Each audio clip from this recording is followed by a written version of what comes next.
प्रिय साथियों, आज हम 12वीं कक्षा के विद्यार्थी आप सभी के सामने जैनेन्द्र कुमार द्वारा रचित बाजार दर्शन को प्रवाह संचित्र के माध्यम से सरल रूप में प्रस्तुत करने जा रहे हैं। तो जैसा कि आप सब जानते हैं, बाजार दर्शन निबंध में गहरी वैचारिकता व साहित्य के सुलभ लालित्य का सहयोग है। कई दशक पहले लिखा यह लेख आज भी उपभोक्तावाद और विचारवाद को समझाने में बेजोड़ है।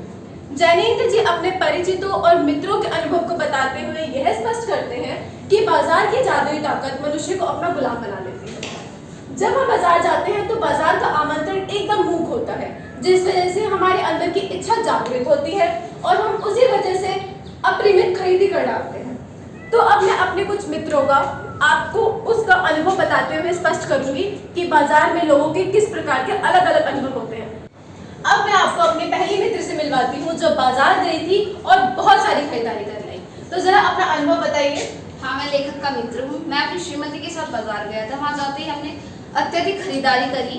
अरे भाई, इतनी खरीदारी क्यों कर ली? स्वाभाविक सी बात है, श्रीमती साथ में थी जो हमसे कहा।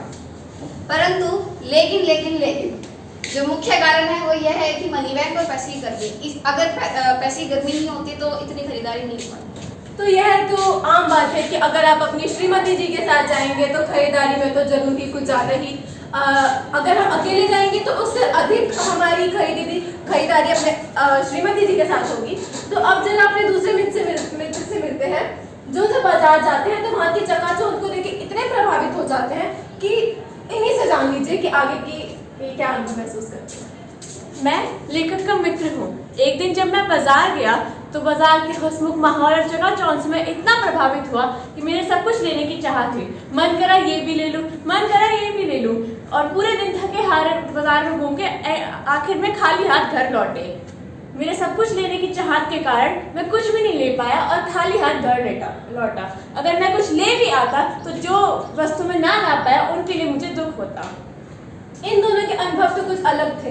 कोई कुछ नहीं ले पाया तो कुछ इतना कुछ ले आया। अब मैं आपको अपने परिचित से मिलाती हूँ जो बाजार जाते हैं और जिनका लक्ष्य हमेशा निर्धारित होता है। मैं हूँ भगत जी। मेरा कार्य चूर्ण बेचने का है। मैं बड़ा ही संयमी व्यक्ति हूँ। मैं घर से चूर्ण बेचने के लिए निकलता हूँ तो केवल 6 आने की कमाई करता हूँ, उससे ज़्यादा की मुझे आवश्यकता नहीं है। मैं अपना बचा हुआ सारा चूर्ण बच्चों में निःशुल्क बांट देता हूँ। मैं बाजार में जाता हूँ तो चीज़ें मुझ पर भीख मांगती हैं कि मुझे ले लो, पर मैं लक्ष्य निर्धारित हूँ और मैं बड़ा ही संयमी व्यक्ति हूँ। चांदनी चौक की चांदनी भी मुझे अपनी ओर आकर्षित नहीं कर पाती। मैं बाजार जाकर केवल और केवल अपने आवश्यक सामान लाता हूँ, जैसे कि चूर्ण बनाने के लिए जीरा और नमक। ये लेकर मैं सीधा घर आता हूँ। मैं इससे अलग कुछ नहीं लेता। मैं बड़ा ही संयमी व्यक्ति हूँ।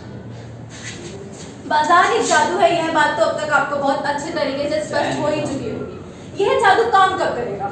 जब जेब खाली पर मन भरा ना हो। जादू का असर कम होने पर फैंसी चीजों द्वारा आराम में खलल। मतलब कि जब हम कुछ चीजें अपने घर पे ले आते हैं लेकिन कुछ समय पश्चात हमें वह चीजें खटकती हैं और बाजार में खाली मन मत जाओ। ऐसा करने से लाभ भी मिलेगा, किंतु यह बात मैं भी आपसे बताना चाहूंगी कि मन बंद करना तो बुद्धिमत्ता नहीं, और सपने तो आंख बंद करके भी देखे जाते हैं। तो यहाँ पर यही बात कह रखी है कि मन की सुने किंतु मनमानेपन की छूट ना हो। आगे की कहानी मेरी सहपाठी आपको प्रस्तुत करेंगे। अब हम अपना ध्यान बाजार की सार्थकता की ओर केंद्रित करते हैं और जानते हैं कि बाजार को सार्थकता कौन देगा। बाजार को सार्थकता केवल वही व्यक्ति दे सकता है जो जानता है उसे क्या चाहिए। पाठ में दिए गए भगत चूरन वाले का पात्र हमें दर्शाता है कि वे संयमी हैं और उनका लक्ष्य निर्धारित है, किंतु दूसरे व्यक्ति जो ये नहीं जानते उन्हें क्या चाहिए, वे केवल बाजार को विनाशक, शैतानी और व्यंग्य शक्ति देते हैं, अतः बाजार का बाजारूपन बढ़ाते हैं। वह छल कपट को बढ़ावा देते हैं और बाजार में मात्र ग्राहक और बेचक का संबंध शेष रहता है, जो एक दूसरे को ठगने और शोषण का दुष्कर्म करता है।